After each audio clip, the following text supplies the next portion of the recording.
Times Network ద్వారా గుర్తించబడ్డ India's number 1 varicose veins hospital Avis ని సంప్రదించండి. Welcome to Suman TV. నేను మీ సుమన్ టీవీ నాగ్.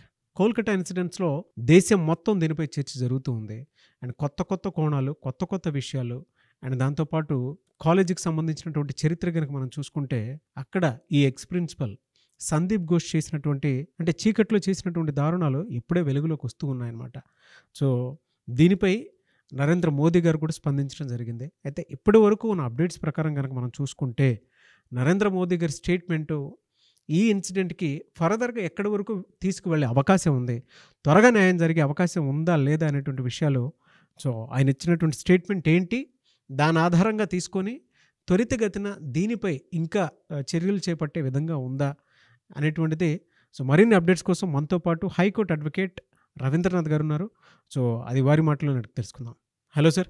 హాయ్ అండి నాగరాజ్ గారు. ఫస్ట్ టైం నరేంద్ర మోదీ గారు దీని మీద నోరు విప్పటం స్టార్ట్ అయింది. సో ఓవరాల్ అప్డేట్ చూసుకుంటే ఏ విధంగా అంటారు? ఈరోజు భారత ప్రధానమంత్రి నరేంద్ర మోడీ గారు మహారాష్ట్రలో జలగాంలో జరిగినటువంటి లఖ్పతి దీదీ అనే ప్రోగ్రాంలో మాట్లాడారు. డైరెక్ట్గా కలకత్తా రేప్ అండ్ మర్డర్ అని ఎక్కడ చెప్పకపోయినప్పుడు కూడా ఇండైరెక్ట్గా ఆయన చెప్పే మాటలు ఈ కేసుకు సంబంధించినవని చెప్పకనే చెప్పొచ్చు. ఎట్లా అంటే ఆయన ఈ మీటింగ్లో 4 విషయాలు చెప్పడం జరిగింది. మహిళలకు ఏదైతే భద్రత కల్పిస్తున్నామో ఈ భద్రతా చట్టాల్లో కొన్ని మార్పులు వస్తాయి అని ఘంటాపదంగా చెప్పారు. ఇంకొకటి ఈయన ఈరోజు వాడిన మాటలో EFIR అని ఒక వర్డ్ని వాడారు. అంటే ఇంతకుముందు 2013లో జరిగినటువంటి నిర్భయ యాక్ట్లో మనకి 0 FIR స్టార్ట్ అయింది. ఈ యొక్క మీటింగ్లో మనకి EFIR స్టార్ట్ అయింది. అప్పుడు 0 FIR ఉండేది. అంటే FIR అంటే ఏంటంటే ఫస్ట్ ఇన్వెస్టిగేషన్ రిపోర్ట్ అంటే పోలీస్ స్టేషన్లో చేసేది. ఇప్పుడు ఈరోజు ఆయన కొత్తగా ఒక వర్డ్ని వాడారు, EFIR అన్న వర్డ్ని. ఈ EFIR అంటే మన ఇంట్లో కూర్చునే మన నెట్తో చేసేది అన్నమాట. అంటే దీన్ని ఫైలింగ్ అంటారు. ఇప్పుడు ఎట్లయితే మనం ట్యాక్స్ని ఎట్లా ఫైల్ చేస్తామో EFIR నమోదు చేసుకోవచ్చు. అంటే ఇక్కడ తాత్సారం జరిగింది ఈ కలకత్తా రేప్ అండ్ మర్డర్ కేసులో. FIR డిలే అవుతున్న ఉద్దేశంతో EFIR చేసుకోవచ్చు అని ఒక వర్డ్ వాడారు. 0 FIR 2013లో నిర్భయ ఎప్పుడే జరిగిందో ఆ 2013లో జరిగిన తర్వాత మనకి 0 FIR ఆల్రెడీ వచ్చేసింది. అంటే ఒకప్పుడు ఏంటి, ఒక పోలీస్ స్టేషన్ పరిధిని చేసేదని 0 FIR అంటారు. 0 FIR అంటే ఇన్సిడెంట్ జరిగిపోయింది, ఏదో ఒక క్రిమినల్ యాక్ట్ జరిగిపోతే అదే పోలీస్ స్టేషన్లో చేయాల్సిన అవసరం లేదు. ఎనీవేర్ పోలీస్ స్టేషన్ ఇమీడియట్గా మనం అక్కడ సబ్మిట్ చేసేసుకోవచ్చు.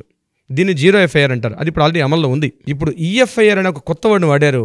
ఇది భారతీయ న్యాయ సురక్షా సంహిత చట్టం ప్రకారం ఇది సెక్షన్ 154 ఉండేది CRPCలో. ఇప్పుడు సెక్షన్ 154 ఉండేది. ఇప్పుడు BNCC భారతీయ న్యాయ సురక్షా సంహిత, ఇందులో మనకి యాక్ట్ 173 అన్నది ఈ EFIRను కూడా ఇప్పుడు ఎంటర్ చేయడం జరిగింది. ఆల్రెడీ యాక్ట్లో ఉంది. దీన్ని ఇప్పుడు ఇంకా హెవీగా ప్రాపగాండా చేయాల్సిన అవసరం ఉంది. ఇప్పుడు దీన్ని ఇంత క్లియర్ అంటే ఎందుకు నేను ఈ విషయాన్ని ఇంత క్లియర్గా చెప్పడం జరుగుతుందంటే ఆయన ఒక వర్డ్ వదిలేశారు.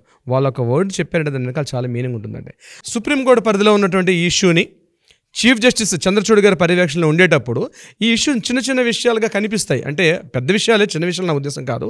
కానీ ఒక మోడీ స్థానంలో ఉండి, ఒక ప్రధానమంత్రి స్థానంలో ఉండి దీన్ని స్పందిస్తే ఆల్రెడీ ఇప్పటికీ అల్లర్లు జరుగుతున్నాయి, నిరసనలు, ధర్నాలు, వెస్ట్ బెంగాల్ మొత్తం కూడా అట్టుడుకుపోతుంది. కానీ తెలియకుండా ఏదైనా స్పందించడం వల్ల ఏమైనా అనర్థాలు ఉంటాయేమో, ఎందుకంటే సుప్రీంకోర్టు పరిధిలో ఉంది కాబట్టి జాగ్రత్తగా మాట్లాడాల్సిన అవసరం కనిపిస్తుంది. మోడీ గారు చాలా తెలివిగా మాట్లాడారు ఈరోజు. ముఖ్యంగా ఇంకొక మాట మాట్లాడారు దీనికి సంబంధించి నాగరాజ్ గారు. అదేంటంటే ముఖ్యంగా మగాళ్ళకి సంబంధించి పెళ్లి ప్రమాణాలు చేసుకుంటారు. పెళ్లి ప్రమాణాలకు అనుగుణంగా కానీ ఆ మంత్రాలకు కానీ వ్యర్థపరిచి ఏమైనా తేడా చేస్తే ఖచ్చితంగా మహిళలపై నేరాలు కానీ, క్రిమినల్ చర్యలు కానీ, కొట్టడం కానీ, తిట్టడం కానీ, ఇటువంటి నేను విశ్లేషణ చెప్తున్నాను, ఏవైనా నేరారోపణ పనులు చేసినట్లయితే తీవ్రమైనటువంటి పరిణామాలు ఉంటాయి. ఆ ఒక్క మాట చాలండి. అంటే ఏదో ఒక మార్పుగా నాంది తీస్తుంది. చట్టాలు జరుగుతున్నాయి. అందులో భాగంగానే టాస్క్ ఫోర్స్ని ఏర్పాటు చేశారు. బహుశా ఆ రిపోర్ట్ వచ్చాక కూడా ఇంకా అద్భుతమైన మార్పులు వస్తాయి. మనకి ఇందాక నేను చెప్పినట్టుగా అప్పుడు 0 FIR, ఇప్పుడు EFIR వల్ల చాలా మార్పులు జరిగే ఉంటుంది. అంటే ప్రతి మహిళ భద్రతగా రోడ్ల మీదకి వచ్చి నేను నా డ్యూటీ నేను చేసుకోగలుగుతాను, ఎక్కడి నుంచి అంత నా మొబైల్తో కూడా FIR ఫైల్ చేసుకోవచ్చు, పోలీస్ స్టేషన్ రిపోర్ట్ చేసుకోవచ్చు. కేవలం ఏదో కాల్ నెంబర్ చేసి 100కి కాల్ చేయడం కాదండి. నెక్స్ట్ స్టెప్ కూడా ఈరోజు మహిళలకి ఇచ్చే అవకాశం కనిపిస్తుంది. ఈరోజు మోడీ గారు చేసినటువంటి ఆ స్పీచ్లో మనకి స్పష్టంగా కనిపిస్తుంది. నెంబర్ 3, వీటికి కఠినమైన చట్టాలు. BNS ఇప్పుడు ఇంతకుముందు CRPC ఉండేది, ఇంతకుముందు మనకి IPC ఉండేది. మోడీ గారు గవర్నమెంట్ 2013 నుంచి దీనిలో కొన్ని మార్పులు తీసుకొచ్చారు. ఇంతకుముందు IPC ఉండేది, CRPC ఉండేది. ఇప్పుడు వాటి స్థానాల్లో భారతీయ న్యాయ సంహిత, భారతీయ నాగరిక సురక్షా సంహిత అని పేర్లు మార్చడం జరిగింది. నాట్ ఓన్లీ పేర్లు మార్చడమే కాదండి, యాక్ట్లు దాంట్లో చట్టాలు ఇంతకుముందు ఏవైతే ఉండేవో ఆ చట్టాల్లో రూపకల్పన కూడా మార్పు వచ్చింది. ఇది మోడీ గారు తీసుకున్నటువంటి ఒక గొప్ప పరిణామం. ఇది ఖచ్చితంగా ఒక మార్గనిర్దేశకం, జాతికి ఇంకోవైపు తీసుకెళ్లేటట్టుగా కూడా అవకాశం ఉంటుంది. ఇది ఈరోజు జరిగేటువంటి మోడీ గారి స్పీచ్లో మనకు కనిపించిన విషయాలు. ఇక మనం పాయింట్లోకి వద్దాం నాగరాజు గారు. విషయానికి వస్తే ఈరోజు ఏం జరిగింది ఈ కలకత్తా కేసు సంబంధించి, ఈ August 9 హర్రర్కి సంబంధించి మనం మాట్లాడుకోగలిగితే, ముఖ్యంగా సెకండ్ ఈరోజు జరిగేటువంటి సంఘటనలు, ఈరోజు ఏమేం జరిగింది.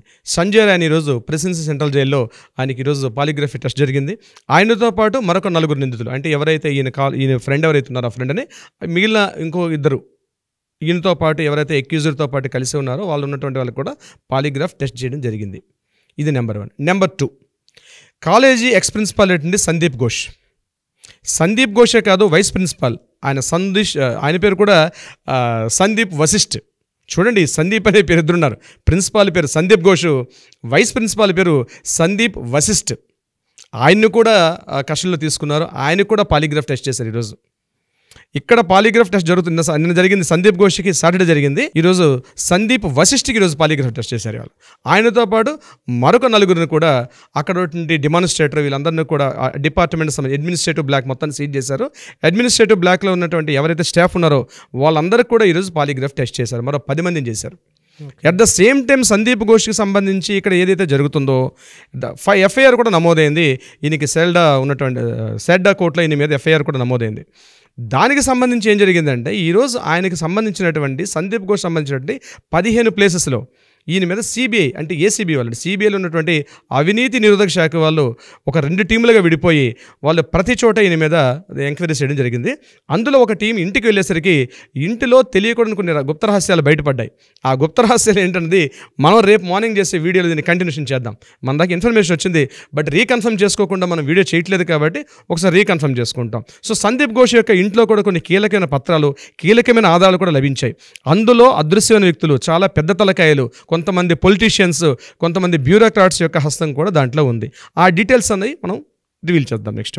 నెంబర్ 2, ఇక్కడ కాలేజీలో ఆర్జికర్ మెడికల్ కాలేజీలో ఉన్నటువంటి అడ్మినిస్ట్రేషన్ బ్లాక్ మీద అటాక్ చేశారు. కొంతమంది కీలకమైనటువంటి వ్యక్తులు ఏదైతే ఆర్జికర్ మెడికల్ కాలేజీకి సప్లై చేసినటువంటి ఐటమ్స్ ఎవరైతే సప్లై చేశారో వాళ్ళ మీద కూడా అటాక్స్ చేశారు. ఈరోజు మొత్తం అంతా ఒక టాస్క్ ఫోర్స్ బృందాలుగా మారిపోయారు. ప్రతి బృందం కూడా ఒక 5 సభ్యుల గల బృందం అట్ ద సేమ్ టైం ఒకేసారి 14 చోట్ల ఒక్కొక్క బృందానికి 5 ఒక టీమ్గా ఫామ్ అయ్యి 14 చోట్ల ఈరోజు వాళ్ళు దాడులు చేశారు. కొన్ని ఇన్ఫర్మేషన్స్ గ్యాదర్ చేసుకొచ్చారు. వాటికి సంబంధించి సందీప్ ఘోష్ అనే కీలకమైన వ్యక్తి యొక్క ఈ ఆధారాలు కానీ బయటపడితే డెఫినెట్గా ఒక సంచలనానికి నాంది తీసే అవకాశం ఉంది. ఈరోజు మమతా బెనర్జీ గవర్నమెంట్ భయపడుతోంది. సందీప్ ఘోష్ జైల్లో ఉండడం తనకి ఈరోజు నిద్ర పట్టడం లేదు. ఆల్రెడీ రాష్ట్ర వ్యాప్తంగా సమ్మెలు, ధర్నాలు, రాస్తారోకోలు, హర్తాళ్ళు అన్నీ జరుగుతున్న సమయంలో కూడా ఇవన్నిటి తెలిసినప్పుడు కూడా మమతా బెనర్జీ ఈరోజు హూగ్లీ దగ్గర కొట్టిన 3 గవర్నమెంట్ స్కూల్స్ వాళ్ళు వాలంటీరీగా స్కూల్ టైంలో స్కూల్స్ యొక్క విడిచిపెట్టి వాళ్ళు రాస్తారోకోలో పార్టిసిపేట్ చేశారు. ఇమ్మీడియట్గా ఎడ్యుకేషన్ డిపార్ట్మెంట్ నుంచి ఆ స్కూల్ యొక్క కాలేజీ హెడ్ మాస్టర్స్కి, ప్రిన్సిపల్స్కి షోకాజ్ నోటీసులు వెళ్ళాయి. అది నిజంగా ఎంత ఫూలిష్నెస్గా ఆ డిపార్ట్మెంట్స్ పనిచేస్తున్నాయి అంటే ఇది ఒక క్వశ్చన్ మార్క్ అయింది. దీన్ని దృష్టిలో పెట్టుకొని గవర్నమెంట్ ఆల్రెడీ కొన్ని వేల మంది వచ్చి కూర్చొని రోడ్డు మీద హర్తాలు చేస్తుంటే ఈ గవర్నమెంట్ స్కూల్కి సంబంధించిన స్టూడెంట్స్ అందరూ కూడా వాలంటీర్గా వచ్చి హర్తాలు చేస్తుంటే వాళ్ళని కంట్రోల్ చేసే ఉద్దేశంలో వాళ్ళకి షోకాజ్ నోటీస్ ఇవ్వడం కూడా ఇది ఒక మిస్టేక్. నెంబర్ 2, మరొక ఇంపార్టెంట్ కీ పాయింట్ చాలామందికి తెలియదు. భారతరత్న అవార్డు ఎట్లా ఇస్తారో at the same time west బెంగాల్లో కూడా బంగారత్న అని ఒక అవార్డు ఇస్తారు. అంటే బంగ్లా వాళ్ళకి బంగారత్నాన్ని ఇస్తారు. ఈ బంగారత్న అవార్డు అన్నది 2019లో పరిమల్ డే అన్నటువంటి ఒక వ్యక్తి దీన్ని స్వీకరించాడు. ఒక టీచర్, ఒక సామాన్య టీచరు. ఆయన చేసినటువంటి అద్భుతమైన సేవలకు గాను ఆ బంగారత్న అవార్డు ఇచ్చారు మమతా బెనర్జీ గవర్నమెంట్ టైంలో. ఈరోజు అతను వాలంటీర్గా వచ్చి స్టార్ట్ అయిందండి ఇది కూడా. ఆయన వాలంటీర్గా వచ్చి నాకు ఈ అవార్డు వద్దు అని చెప్పి ఆయన రిజెక్ట్ చేశాడు. ఆ మొత్తం తీసుకొచ్చి సెక్రటరీ ఆఫీస్లో ఇచ్చేసి ఈ అవార్డు నేను తీసుకోవట్లేదు, మమతా బెనర్జీ గవర్నమెంట్ ఇంత దారుణంగా ప్రవర్తిస్తుంది కాబట్టి ఈ అవార్డు నాకు అవసరం చెప్పేసి అక్కడ ఒక 4గురితో వెళ్ళి ఆ సెక్రటరీ ఆఫీస్లో ఆ ఎడ్యుకేషన్ డిపార్ట్మెంట్ ఎవరైతే అవార్డు ఇచ్చిన వాళ్ళు ఉంటారో అక్కడ హ్యాండ్ ఓవర్ చేసి ఆయన మెల్లగా నడుచుకుంటూ వెనక్కి వచ్చేసాడు. ఇది ఒక చెప్పు దెబ్బ. బహుశా ఇది స్టార్ట్ అయింది ఇట్లా. అంటే చూడండి ఏ స్థాయిలో నిరసనలు వ్యక్తం అవుతున్నాయి, ఏ స్థాయిలో వాళ్ళ ప్రెషర్స్ని వ్యక్తపరుస్తున్నారు చూడండి. దేశానికి సంబంధించినటువంటి ఒక రైట్ జడ్జ్మెంట్ చరిత్రలో ఒక్కొక్క మంచి కోసం జరిగేటువంటి నాంది ఏదైతే ఉందో దానికోసం ఈ ఇన్సిడెంట్ రోజు కొద్ది కొత్త మలుపులు, కొత్త రూపం దాల్చుకుంటూ ముందుకెళ్తూ ఉంది. ఏంటి సార్ అసలు ఎక్కడి నుంచి ఎక్కడికి వెళ్తుంది? ఇనీషియల్ టైంలో మనం డిస్కస్ చేసుకునేటప్పుడు కేసు ఏముంది, తర్వాత వెళ్ళే కొద్దీ ఎప్పుడైతే సంజయ్ రాయ్ని డిఫెండ్ చేసినటువంటి అడ్వకేట్ కవితా సర్కార్ గారు ఎప్పుడైతే ఎంటర్ అయ్యారో ఉరిశిక్ష పడడానికి వీలు లేదు అనుకుని ఆవిడ అటేపు నుంచి ఫైట్ చేస్తుంది. ఇటువైపు ఇతని ఆకృత్యాలు దారుణాలు కనుక మనం చూస్తే సందీప్ ఘోష్ది ఒక్కొక్కటి బయటపడుతూ ఉంటే ఆ కాలేజ్లో అంత పెద్ద స్కామ్ జరిగింది అని అంటే స్టేట్ మొత్తం దాని చుట్టూ తిరుగుతుంది అని అంటే దాని మీద డిపెండ్ అయినటువంటి విషయాలు ఏదో భయంకరమైనటువంటి చాలా ఉన్నాయి. కాబట్టి ఇవాళ మనం దీంట్లో కొత్త ఎపిసోడ్ వస్తూ ఉంది. విషయం ఏంటంటే సంజయ్ రాయ్ వెలుగులోకి వస్తేనే ఈ విషయం వచ్చింది. రేపు సందీప్ ఘోష్ కూడా నోరెప్పుతాడు. సందీప్ ఘోష్ లాయర్లు కూడా దీని మీద రేపు ఓపెన్ అప్ అవుతారు డెఫినెట్గా. ఎందుకంటే సందీప్ ఘోష్ యొక్క వెర్షన్ కూడా మనం వినాల్సి వస్తుంది. అవును, ఆయన వెర్షన్ కూడా రేపు కోర్టు వింటుంది. న్యాయమూర్తి ఆల్రెడీ ఆ ఇన్ఫర్మేషన్ బయట రివీల్ చేయట్లేదు. ఈరోజు నిన్న ఆయనకి సాయంత్రం జరిగినటువంటి పాలిగ్రాఫ్ టెస్ట్తో పాటు ఆయన ఇచ్చినటువంటి సెంటెన్స్లు ఏమి ఇచ్చాడు, వాంగ్మూలం, అది సెంటెన్స్ ఇట్ మీన్స్ వాంగ్మూలం. ఆయన వాంగ్మూలం ఏమి ఇచ్చాడు, సందీప్ ఘోష్ యొక్క అడ్వకేట్స్ జ్యుడిషియల్ కస్టడీలో తీసుకోవాలి. ఇప్పుడు ఓన్లీ ఇక్కడ గుర్తుపెట్టుకోండి, సందీప్ ఘోష్ జరుగుతుంది ఓన్లీ ఇంటరాగేషన్స్ పోలీస్ కస్టడీలో జరుగుతుంది. అంటే ఇక్కడ ఓన్లీ డిపార్ట్మెంట్ సిబిఐ వాళ్ళు ఇంటరాగేషన్ చేస్తున్నారు. ఇంకా జ్యుడిషియరీ ఎంటర్ కాలేదు దాంట్లో. సంజయ్ రాయ్కి ఆల్రెడీ జ్యుడిషియల్ ఎంక్వైరీలోకి వచ్చారు కాబట్టి ఈరోజు ఆయన వెర్షన్ మనకు బయటకు వచ్చింది. రేపు సందీప్ ఘోష్ కూడా ఈ ఇంటరాగేషన్ కంప్లీట్ అయిన తర్వాత ఈ టోటల్ కేస్ స్టడీని వాళ్ళు హైకోర్టు సబ్మిట్ చేస్తే అప్పుడు జ్యుడిషియల్ కస్టడీలో తీసుకుంటారు. సో జ్యుడిషియల్ కస్టడీలో తీసుకున్నప్పుడు సందీప్ ఘోష్ యొక్క వెర్షన్ కూడా మనకు బయటకు వస్తుంది. అప్పుడు Sandeep Ghosh version at the same time Sanjay Roy version. So ఈ రెండు తీసుకుంటే కేసులో కీలక పరిణామం అన్నది చోటు చూసుకునే అవకాశం అయితే ఉంటుంది నాగరాజ్ గారు. అండ్ నరేంద్ర మోదీ గారు లాంటి వాళ్ళు కూడా దీనిపై స్పందించడం జరిగింది. ఇంకా ఇంకొంచెం త్వరగా దీనికి సంబంధించినటువంటి అప్డేట్స్ రావాలని మాత్రం కోరుకుందాము. ఈరోజు ఇది ఒక కొత్త శకానికి నాంది పలుకుతుందండి. ఎస్, నో డౌట్, ఒక కొత్త శకానికి నాంది వస్తుంది. రాజకీయ ప్రక్షాళన జరుగుతుంది, జ్యుడిషియరీ ప్రక్షాళన జరుగుతుంది, లా అండ్ ఆర్డర్ ప్రక్షాళన జరుగుతుంది.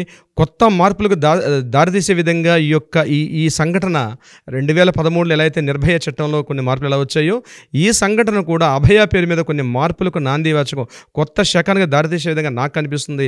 ప్రతి ఒక్కరికి ఒక బాధ్యతగా తెలుసుకోవాలి. కొన్ని హక్కులు ఉన్నాయి మనకి. ఏం జరుగుతుంది తెలుసుకునే బాధ్యతగా ఒక పౌరుడిగా, ఒక ఇండియన్ సిటిజన్గా తెలపడం నా బాధ్యతగా. అడ్వకేట్ కన్నా ముందు I mean Indian citizen. So ఈ ఎప్పటికప్పుడు అందజేసే ప్రయత్నం చేస్తాను నాగరాజ్ గారు. డెఫినెట్గా అండి. Thank you so much Ravindranath గారు.